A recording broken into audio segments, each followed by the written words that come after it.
Hi Tappers! Last video, we got started on a very deep, highly important tool, and I want to jump right into what's next. So if you missed it, go back and watch it now and then come back. If you're ready, here we go. Your second tool is compartmentalization. So let's say you had a very traumatic experience on this work shift and you can't get the image and other aspects of it out of your mind. They're dwelling there and you keep feeling their impact, even though the moment of the actual experience is past.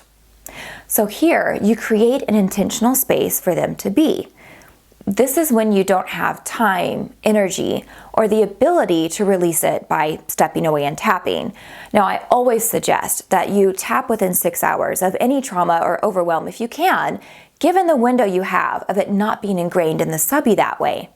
And remember the 4 criteria for what crosses that boundary of bad experience to trauma. If you don't recall, I'll link the video for that below. But let's say that window is past and it's still there and you need to be done with it for now. So you create a way of controlling this with dissociation. Now, I was told for years to throw these invasive thoughts out of my mind, and it never worked because my fear was when I'm not looking, they're going to come back. So what I finally discovered was that I needed to keep an eye on them. So I created a vault inside of my mind with endless space. I created a control room with large cutting-edge machinery, and I stand in a safe, sterile room on the other side of a very safe window-like boundary. And with these machines, I trap these thoughts in between 2 very thick pieces of impenetrable but clear material, and I seal all of the edges. And if it's a really bad one, I also flood it with ink or I burn it to ashes inside the seal so I can't see the image of it anymore. I then use my machine toggles to move it and place it into a spot into the vault where it drops out of my sight, but I still know where it is and I know that it can't escape to attack me when my guard is down.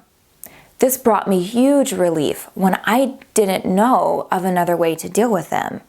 So if something follows you home, you build a vault or whatever works for you and you tell it where to go. Again, details and believability is important, so create something that makes you feel powerful and in control, something where you don't question whether or not you have control of it. Engage all of your senses. Do you have a uniform? What time of day is it there?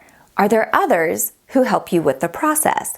What building material is used? If it's metal, is it steel? What does it smell like there? How does it feel when you walk on it with your feet? I mean, get all of the details you can.